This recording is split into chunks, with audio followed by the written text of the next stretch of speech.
wala na siyang suot na engagement ring sa isang pampublikong paglabas. Yun nga, may bago na manliligaw si Miss Bea Alonzo, di ba? Is pagpatapos po ng mga isyong ito, wala na tayong narinig mula kay Mr. Vincent Co.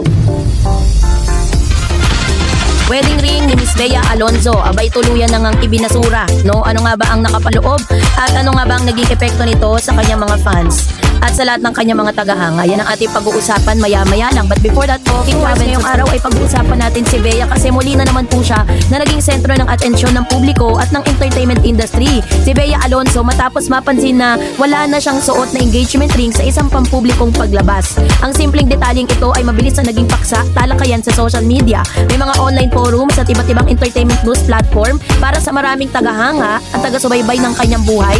Ang pagkawala ng engagement ring ay nagbukas ng panibagong usapin tungkol sa kanyang personal na kalagayan. Naging hiwalayan sa dating kasintahan niyang si Mr. Vincent Co. Bagamat wala pang opisyal na pahayag mula kay Bea hinggil sa bagay na ito, hindi napigilan ng publiko ang magbigay ng kani-kanilang opinyon at interpretasyon. Sa panahon ngayon kung saan bawat kilos ng mga kilalang personalidad ay sinusubaybayan ng publiko, maging ang pagsusuot o hindi pagsusuot ng isang alahas ay nagiging malaking balita na din, ano? Kasabay kasi ng napakaraming mga news na lumalabas ngayon, nananatili pa rin pong tahimik si Miss Bea Alonzo patungkol sa mga isyong ito na bagay na lalong nagpapa-curious sa lahat ng mga manonood at sa lahat ng mga taga-subaybay ni Bea. Ang maganda lang kay Bea Alonzo is hindi siya nagpapa-apekto, no? Talagang tuloy lang ang buhay para sa kanya. Para sa kanya, mawala man, may partner man siya o wala, diba? Magpapatuloy pa rin ang buhay niya. Bumalik siya sa trabaho bilang pagpapakita na siya po ay professional at ginagawa niya po yung parte niya bilang isang artista na kahit po may pinagdadaanan, nagpapatuloy pa rin yung kanyang buhay. So, sa maraming kultura kasi kabilang ang kultura Pilipino, ang engagement ring ay simbolo ng pangako, pagmamahalan at paghahanda para sa kasal. Ito ay nagsisilbing paalala ng isang mahalagang yugto sa buhay ng dalawang taong nagmamahalan. Kapag ang isang engagement ring ay hindi na isinusuot ng isang personalidad, lalo ng isang celebrity, madalas itong nagiging dahilan ng mga haka-haka para sa publiko. May ang pagkawala ng singsing ay maaaring indikasyon ng pagbabago sa estado ng isang relasyon. Gayunpaman, hindi ito nangangahulugan na may bagong pangyayari agad na naganap. Maraming dahilan kasi kung bakit maaaring hindi magsusuot ng engagement ring ang isang tao. Maaaring ito'y dahil sa personal na desisyon, praktikal na dahilan, trabaho, simpleng kagustuhan lamang. Isa kasi sa pinakasikat na magkarelasyon, diba, na alam natin pinag-uusapan online, ay si Miss Bea Alonzo at si Mr. Vincent Co. Natuwa kasi nang ibinahagi nila sa publiko ang kanilang engagement plan para sa hinaharap. Sa loob kasi ng ilang taon, madalas silang makitang magkasama sa iba't ibang okasyon at marami ring netizen ang umahanga sa kanilang pagiging bukas tungkol sa kanilang relasyon. So dahil dito, syempre, naging inspirasyon sila ng maraming Pilipino na naniniwala sa tunay na pag-ibig. Subalit tulad din ng maraming relasyon, dumadaan din sa mga pagsubok, no? Nang lumabas sa mga balita tungkol sa paghiwalay, maraming tagahangang nalungkot at nagpahayag ng suporta sa magkabilang panig. Pero bakit nga ba napansin ang kawalan ng singsing? May mga celebrity kasi na kadalasang nasa ilalim ng masusing pagmamasid ng publiko. Ang bawat litrato nila, mga videos, diba, at pampublikong paglabas ay sinusuri, diba? Sinusuri ng mga tagahanga at entertainment reporters. Sa kaso ni Bea, mabilis na napansin ng ilang netizen na wala na siyang suot na engagement ring. So yung detaling ito ay agad na naging paksa ng discussion sa social media. May mga nagsasabi na normal lamang to dahil tapos ng engagement. May ilan naman naniniwala na isa itong simbolong hakbang ng aktres upang tuluyan ng isara ang isang mahalagang kabanata ng kanyang buhay. So syempre po, hindi rin maiiwasan na mag-react ang ilang mga netizen at mga tagahanga ni Bea Alonzo. Nagkaroon ng magkakaibang reaksyon mula sa publiko kasi hindi man po nagsasalita si Bea patungkol sa kanilang naudlot na kasal ni Mr. Vincent Co. Pero dun sa mga inilalabas niya sa publiko, ito po isang indikasyon na talagang it's final, na parang tinatapos niya na talaga, diba? Kasi unang-una, yung lumabas po siya, naglabas siya ng mga photos na nasa Europe siya, napansin ng mga netizen na wala na po siyang suot na singsing, which is bagay na medyo kakaiba kasi syempre diba engaged nga siya kay Vincent Co. Pero pagkatapos sa mga intriga, pagkatapos ng issue ng prenup issue, ay wala na po tayo nakitang singsing na suot niya, which means parang dito po niya sinasagot at unti-unti niyang nilalabas sa publiko yung kanyang sagot sa mga intriga, diba? Tapos may mga naglabasan pa na yun nga, may bago na manliligaw si Miss Bea Alonzo, diba? May mga netizen na nagpayag ng suporta kay Bea. Ayon sa kanila, may karapatan siyang magdesisyon kung ano ang nais niyang isuot at hindi isuot. Para sa mga tagahanga, ito ang mahalaga ay ang kaligayahan at personal na kapayapaan. Meron din mga nagsabing panahon na upang magpatuloy si Bea sa kanyang buhay at ituon ang pansin sa kanyang career at negosyo at personal na paglago. Samantalang may mga ilang netizen na patuloy pa rin umaasang magkakaroon ng bagong pag-ibig ang aktres sa hinaharap. Si Bea Alonzo kasi parang hindi siya takot na magmahal muli. No, bagamat marami na po siyang mga pangyayari sa buhay niya na nag-fail yung kanilang relationship, hindi natin pwedeng sisihin si Bea doon dahil sabi nga, it takes two to tango, diba? Hindi naman si Bea lang ang may kasalanan doon o hindi naman si Bea lang yung may pagkukulang doon. Maaaring may pagkukulang din yung kabilang kampo, kaya po nagaganap yung mga ganung bagay, diba? Pero it doesn't mean na titigil na siyang magmahal, diba? Kasi yun po yung isa sa mga nakikita natin na si Bea Alonzo kahit po napakaraming mga failed relationship, but still is ano pa rin siya, nagpapatuloy pa rin siya, diba? Tinutuloy niya pa rin yung career niya, at the same time mahal niya pa rin yung kanyang trabaho, hindi niya pa rin pinagpapalit at pinapakita niya very professional siya sa kanyang mga ginagawa. That's the reason why Miss Bea Alonzo is a star, because kaya niyang dalhin yung sarili niya kahit humaharap siya sa matitinding pagsubok.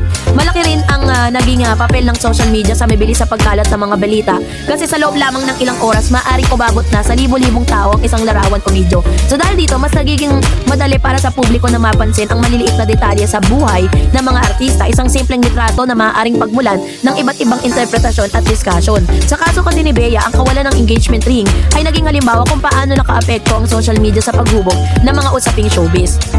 Ngunit sa kabila ng personal na issue ni Bea na iniintriga siya, ay nananatili pa rin siyang isa sa mga pinaka-prominent at pinakakilalang personalidad at artista sa bansa. Kilala siya sa kanyang husay sa pag-arte at sa maraming tagumpay na project sa telebisyon at pelikula. Kasi sa paglipas ng mga taon, napatunayan niya na ang kanyang kakayahan bilang isang versatile actress. Nakilala siya sa mga dramang tumatak sa puso ng mga manonood at sa kanyang profesionalismo sa industriya.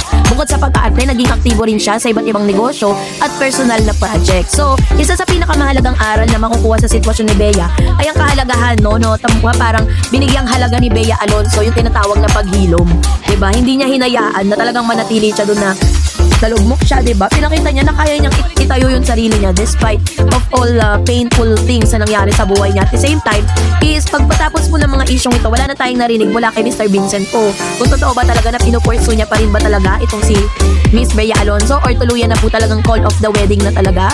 Pero ang wish kasi nating lahat since nakapag-invest na rin siya ng emotion, napag-invest na siya ng pagmamahal dun sa tao na to, bakit hindi na lang nila pag-usapan, diba?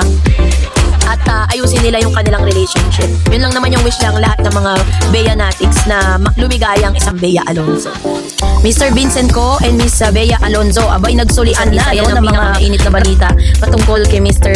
Vincent Ko at Bea Alonzo. So yun ang ating pag-uusapan. Muli na naman naging sentro ng atensyon ng publiko at social media si Bea Alonzo matapos kumalat ang mga usap-usapan na umano'y isinauli na niya ang kanyang number 1 engagement ring at ilang mga regalong ibinigay sa kanya ng negosyanteng si Vincent Ko. Ang naturang chismis ay mabilis na naging paksa ng talakayan sa iba't ibang online platform, lalo na sa mga tagahanga at taga-subaybay ng personal na buhay ng aktres.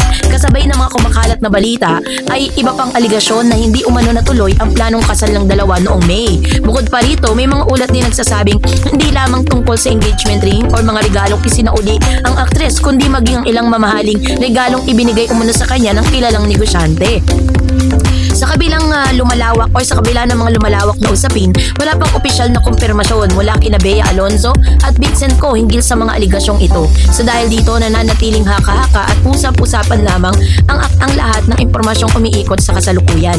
Sa panahon ng social media, mabilis na kumalat ang anumang balita na may kinalaman sa mga sikat na personalidad. Isang post lamang o simpleng obserbasyon ang maaaring pagmulan ng malawakang discussion. Sa kaso kasi ni Bea Alonzo, nagsimulang lumutang ang mga usap-usapan matapos mapansin ng ilang netizen ang umano'y kawalan ng engagement ring. Sa isang pagkakataon, muli rito nabuo ang iba't ibang teorya tungkol sa estado ng kanyang relasyon kay Vincent Ko. Hindi nagtagal, lumabas din ang mga aligasyong nagsasabing ibinalik na raw ng aktres ang engagement ring pati na rin ang iba pang mga mamahaling regalo mula sa kanyang fiancé. Dahil sa kakulangan ng opisyal na pahayag, naging bukas ang sitwasyon sa sari-saring interpretasyon mula sa publiko. So dahil nga si Vincent Ko ay kilala bilang isa sa mga miyembro ng isang prominenteng pamilya sa larangan ng negosyo dahil sa kanyang koneksyon sa isang kilalang supermarket chain, madalas siyang ilarawan bilang bahagi ng isang matagumpay na business clan sa bansa.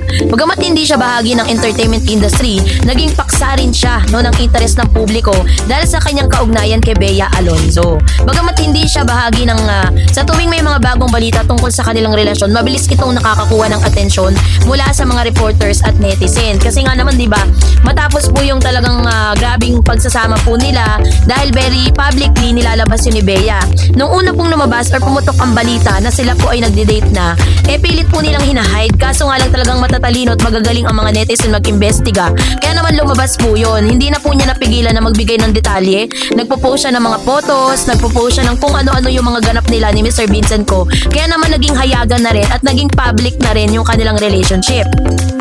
So dahil dito, syempre inaabangan ng mga netizen dahil nagkaroon na nga po ng tinatawag na hindi man isinapubliko yung kanilang engagement event no nitong si Mr. Vincent Ko, pero na-publicize kasi yung kanilang tinatawag na marriage banns no. Yung marriage banns na nagpapatunay na meron pong paparating na kasal na magaganap between Bea Alonzo and Vincent Ko. So doon po nagsimula lahat yon, di ba? So dahil dito, anumang usapin tungkol sa pagsasauli ng engagement ring or mga mamahaling regalo ay nagiging isang sensitibong paksa para sa marami. Ang pagbabalik ng singsing ay maaaring mga hulugan ng pagbabago sa direksyon ng isang relasyon. Gayunpaman, mahalagang tandaan na wala pa pong opisyal na kumpirmasyon na nangyari nga ito sa kaso ni Bea at Vincent. Hanggat wala pang direktang payag mula sa magkabilang panig, ay hindi pa maaaring na ituring bilang katotohanan ng aligasyong lumalabas sa social media at entertainment circles. Isa pang bahagi na kumakalat sa usapin ay ang aligasyong hindi na umano natuloy ang planong kasal ng dalawa noong May. So yung usaping ito ay agad na nakakuha ng atensyon dahil natural lamang na interesado ang publiko sa mga mahalagang yugto ng buhay ng isang celebrity. So yung pagkansela ng kasal tungkol sa prenuptial agreements and pagsasauli ng mga regalo or mamahaling regalo na ibinigay ni Vincent Ko with Bea, lahat po yan ay mananatiling spekulasyon. Mananatili po yan na palaisipan sa lahat, not unless na talagang si Miss Bea Alonzo mismo ang magsabi niyan. Si Bea Alonzo ang magpakawala ng kanyang statement sa publiko. Yun pong pagkawala ng kanyang engagement ring, meron kasing mga photos and pictures na kumakalat sa SOCMED na tila wala na po siyang suot na wedding ring. And para lang po sa kaunawan po ninyo, meron po kasing mga events at meron din po mga like for example taping na ang kanya pong ang kanya pong character doon is a single. Hindi siya pwede magsuot ng wedding ring or engagement ring na magpapatunay na siya po engaged na. So kailangan tanggalin lahat. Sometimes is nakabase po dun sa sitwasyon kung paano po nila or kung ano yung susuot nila, kung kailangan ba nilang nakasingsing pa sila, nakapalas or whatever, diba? Depende po yun sa kung anong ganap. Kaya naman, ang mga mamahaling regalo naman ay karaniwan na yung simbolo rin ng pagmamahal at pagpapahalaga sa isang relasyon. So dahil dito ang usapin ng pagsasauli ng mga ito ay agad na naging malaking balita. Gayunpaman, mahalagang tandaan na wala pang dokumentong ebidensya or opisyal na pahayag na nagpapatunay sa mga aligasyong ito. Maraming netizen ang nagpahayag ng pag-iingat sa pagtanggap ng naturang impormasyon at iniintay ang posibleng paglilinaw mula sa mga taong direktang sangkot. No, hindi may kakailan na malaki ang suporta ng mga tagahanga ni Bea Alonzo. Matapos kumalat ang mga usap-usapan, marami ang nagpahayag ng suporta sa aktres. Para sa kanila, anuman ang tunay na kalagayan ng kanyang personal na buhay, nararapat lamang na igalang ang kanyang privacy. May mga nagsabi rin hindi dapat agad paniwalaan ang mga chismis hanggat walang malinaw na kumpirmasyon. Samantalang mayroon din mga netizen na nagpahayag ng pag-aalala at umaasang maayos ang kalagayan ng aktres. So sa kalagayan naman po ni ito pong si Miss Bea Alonzo, nakikita naman natin sa kasalukuyan nananatili pa rin hindi kumpirmado yung mga ulat at umano'y isinauli na nga ni Bea yung engagement at iba pang mamahaling regalo mula kay Vincent. Gayon din, wala pa naman pong opisyal na pahayag. Habang patuloy na pinag-uusapan ng issue sa media at entertainment circles, mahalagang tandaan na mga aligasyon ay nananatiling chismis hanggat hindi ito kinukumpirma ng mga taong direktang sangkot. Sa uli, nararapat lamang na igalang ang privacy ni Bea Alonzo at Vincent Ko habang iniintay ng publiko ang anumang paglilinaw tungkol sa tunay na kalagayan ng kanyang relasyon. Sa nakikita natin ngayon, si Bea Alonzo ay nagpapatuloy sa kanyang buhay. Hindi po siya huminto sa kanyang showbiz career. Still nagpapatuloy pa rin, di ba? And makikita natin na very glowing si Miss Bea. Hindi nagbago yung kanyang itsura na inaasahan ng marami na magiging haggard siya, di ba? Dahil nga sa sobrang stressful na mga naganap sa kanyang buhay, di ba? Pero still, Miss Bea Alonzo still beautiful and glowing. Kaya naman ang wish nating lahat is talaga matagpuan niya na yung tamang lalaki para sa kanya. So kayo po, anong yung saloobin patungkol dito, mag-comment kayo sa comment section na kasabihan na for you to be able to forget the man, you need another man. No, bilang mga mamamayan at taga-subaybay ng balita, mahalagang balansehin din natin, 'di ba, ang interes sa buhay ng mga sikat na personalidad at ang panggalang sa kanilang mga pribadong espasyo. Lahat naman po ng maganda ay wini-wish natin for Bea Alonzo kasi she deserve to be happy and deserve din naman niya na makakuha ng tamang tao para sa kanya. Miss Bea Alonzo, bakit nga ba tila nirereto dito po sa isang mayor ng Pasig na si Mr. Vico Soto? Ano nga ba ang mga dahilan? At ano nga ba or bakit nga ba hindi makapaniwala ang mga netizen patungkol sa isyong ito? At bakit din marami nagsasabi na bagay nga daw sila? At bakit patuloy silang nirereto ng paulit-ulit? Pagkatapos sa mga isyong naugnay kay Bea, yun ang ating pag-uusapan maya-maya lang. But before that, if you haven't subscribed yet on my YouTube channel, so bago tayo of course magpatuloy sa ating updates, of course guys, kung pasalamatan kayo for always watching and trusting this channel. Thank you so much sa inyong laging panonood at pagsubaybay. Sa mundo ng showbiz at politika sa Pilipinas, karaniwang pinag-uusapan ng publiko ang mga personal na buhay ng mga kilalang personalidad. At isa sa mga usaping muling umingay ngayong 2026 ay ang pag-uugnay kay Bea Alonzo at kay Vico Soto. Bagamat wala pang opisyal na kumpirmasyon mula sa magkabilang panig, naging paksa ito ng mga entertainment column, social media posts at iba pang online discussion. Ang mga chismis ay lumakas sa panahon na kung kailan naging sentro ng balita itong si Miss Bea Alonzo dahil sa mga usap-usapang may kinalaman sa kanyang mga balitaang or relasyon kay Mr. Vincent Co. At sa mga balitang nauugnay sa kanilang planong pagpapakasal. Habang lumalabas ang iba't ibang mga balita at iba't ibang ulat tungkol sa estado ng kanilang relasyon, nagsimulang maglabasan din ang mga mungkahing ang pangalan ng mga personalidad na maaaring iugnay kay Bea sa hinaharap. At isa sa mga madalas na mabanggit ay walang iba kundi si Mayor Vico Soto. Ang tanong ng marami, bakit nga ba si Mayor Vico Soto? Maraming netizen kasi ang naniniwala na may ilang mga pagkakatulad ang dalawa. Pareho silang may positibong reputasyon sa publiko. Si Bea ay isa sa pinakakilalang aktres ng kanyang henerasyon, habang si Mr. Vico naman ay kinilala sa larangan ng lokal na pamahalaan.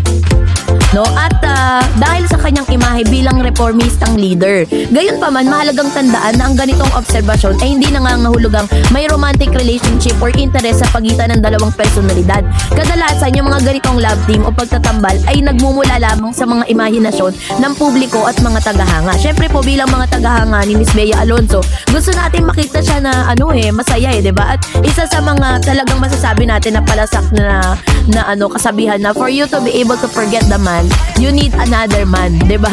Gayon pa man, mahalagang tandaan na ang ganitong obserbasyon, hindi po ibig sabihin nun talagang may namamagitan na sa kanilang dalawa, kasi syempre, kung hindi man po nagkaroon ng second chance, although sabi sa mga balita, nangihingi nga raw ng second chance si Mr. Vincent Co dito kay Bea. Pero hindi natin alam at wala naman pong nilalabas na official ng statement si Bea kung binigyan niya nga ng pagkakataon, diba? So dahil dyan is gayon pa man na parang malaki ang papel ng social media kasi sa pagpapalaganap ng mga ganitong klase ng usapin. Sa loob lamang ng ilang oras, maaaring kumalat ang ilang mga larawan o komento or haka-haka at maging pambansang paksa ng discussion. Marami ring netizen ang gumagawa ng mga edited photos, fan posts at speculative content na lalong nagpapalakas sa mga usap-usapan kahit walang direktang ebidensya. Ang ganitong uri ng online culture ay hindi na bago sa industriya ng showbiz sa Pilipinas. So dahil diyan, syempre hindi rin natin maiiwasan na makarinig tayo ng iba't ibang mga opinyon mula sa mga netizen. Sa iba't ibang online discussion nga, may makikita ka magkakahalong reaction sa publiko. May mga nagsasabing magiging magandang tambalan umano sina Bea at Vico dahil pareho silang respetado ng kani-kanilang larangan. Mayroon din nagsasabing hindi dapat gawing sentro ng usapan ang personal na buhay ng dalawang personalidad. Sa ilang online communities, may mga gumagamit na nagpapaalala na hindi makatarungang magpakalat ng mga haka-haka ng walang sapat na batayan. No, dahil nga ang mga ganitong pananaw ay nagpapakita na hindi lahat ng netizen ay agad naniniwala sa mga chismis. So sa panig naman po ng mga nasasangkot sa pampublikong ulat, wala pang opisyal na kumpirmasyon na may espesyal na relasyon sina Bea Alonzo at Vico Soto. So dahil dito nananatiling haka-haka lamang ang mga usap-usapang lumalabas sa social media at entertainment circles, mahalaga ring tandaan na ang kawalan ng kumpirmasyon ay hindi dapat palitan ng mga sariling konklusyon. Ang responsableng pagtingin sa mga balita ay nangangailangan ng pag-asa sa mga beripikadong impormasyon at hindi lamang sa mga chismis. Ang muling pagrespeto kay Bea Alonzo or pagrereto kay Bea ay kay Vico ay isa sa lamang halimbawa kung paano mabilis na kumakalat ang mga usaping personal ng mga sikat na personalidad sa panahon ng social media. Habang nananatiling interesado ang mga publiko sa kanilang at mga social media sa mga personalidad na ito, ay mahalaga pa rin na igalang natin yung kanilang pribadong spasyo at umasa lamang sa mga impormasyong may sapat na ebidensya bago maniwala sa anumang balita. So sa akin pong pagsusuri sa mga pangunahing dahilan dahilan din kung bakit paulit-ulit na inuugnay ng publiko sina Bea Alonzo at Vico Soto ay yung kanilang magkatulad na positibong imahe. Diba? Positive kasi yung mga image nila eh. Sa mata ng maraming Pilipino sa isang panahon kung saan madalas mabalitaan ang mga skandalo at kontrobersya, kapwa sila nakikita bilang mga personalidad na may reputasyong maingat at profesional. Si Bea Alonzo ay matagal nang kinikilala bilang isa sa mga pinakarespetadong artista sa bansa. Sa loob ng maraming taon, napatunayan niya na ang kanyang husay sa pag-arte at kakayang manatiling may kaugnayan sa industriya sa loob ng matinding kompetisyon. Samantala, si Vico Soto naman naging simbolo para sa maraming kabataan ng isang bagong uri ng liderato sa lokal na pamahalaan. So dahil dito, may mga netizen na tila nakabuo na ng idea na maging ideal couple, no? Yung mahal na ang dalawa. Gayong paman mahalagang maunawaan din natin na ang pagiging matagumpay o popular ng dalawang tao hindi sapat na batayan upang ipagpalagay na may posibilidad silang maging magkasintahan. So, kahit po inuugnay sila ng paulit-ulit kasi year 2024, year 2022, talagang inuugnay silang dalawa eh. 'Di ba? So, isa pang mahalagang punto ay ang kultura ng mga Pilipino pagdating sa pag-uugnay ng mga kilalang personalidad. Kapag may isang artista at public figure na walang kumpirmasyon ng relasyon, madalas itong nagiging paksa ng iba't ibang haka-haka, lalo pag lumalabas kapag ang dalawang personalidad ay parehong hinahangaan ng publiko. Sa kabilang banda, may ilang negatibong epekto rin ito sa ang patuloy na pag-uugnay sa mga personalidad ng walang sapat na batayan. Maaari itong lumikha ng hindi kinakailangang pressure sa kanilang personal na buhay at maaari rin itong magbunsod ng maling inaasahan mula sa mga tagahanga na umaasang magiging totoo ang isang relasyong hindi naman umiiral, 'di ba? Parang imahinasyon lang ng mga fans pala to. No, bilang mga mamamayan at taga-subaybay ng balita, mahalagang balansehin din natin, 'di ba, ang interes sa buhay ng mga sikat na personalidad at ang panggalang sa kanilang mga pribadong espasyo. Ang mga artista at opisyal na gobyerno ay ang pampublikong tao, ngunit hindi nangangahulugan na obligasyon nilang ipaliwanag ang bawat aspeto ng kanilang personal na buhay. Kung susuriin ang sitwasyon, mas makabubuting tignan ang mga ganitong usapin bilang bahagi ng kanilang kultura ng entertainment at social media kaysa bilang mga kumpirmadong balita. Hanggat wala pang malinaw na pahayag mula kina sa magkabilang panig, manatili lamang na haka-haka at opinyon ang mga pag-uugnay sa kanila. Sa huli, ang tunay na mahalaga ay ang kanilang mga nagagawa sa kanilang larangan. Para kay Bea, ito ay isang kontribusyon sa industriya ng pelikula at telebisyon. Para naman kay Vico, ito ay kanyang tungkulin bilang lingkod bayan at anuman ang kanilang personal na buhay, mas makabuluhang suriin sila batay sa kanilang mga nagawa kaysa sa mga chismis na umiikot sa social media. Kaya naman, lahat naman po ng maganda ay wini-wish natin for Bea Alonzo kasi she deserve to be happy and deserve din naman niya na makakuha ng tamang tao para sa kanya. Kayo po, anong inyong saloobin patungkol dito? Mag-comment kayo sa comment section. And that's it for today. For more videos and updates, please don't forget to like and subscribe, and please don't forget to follow my Facebook page, Dareds TV, and Dareds channel. God bless everyone!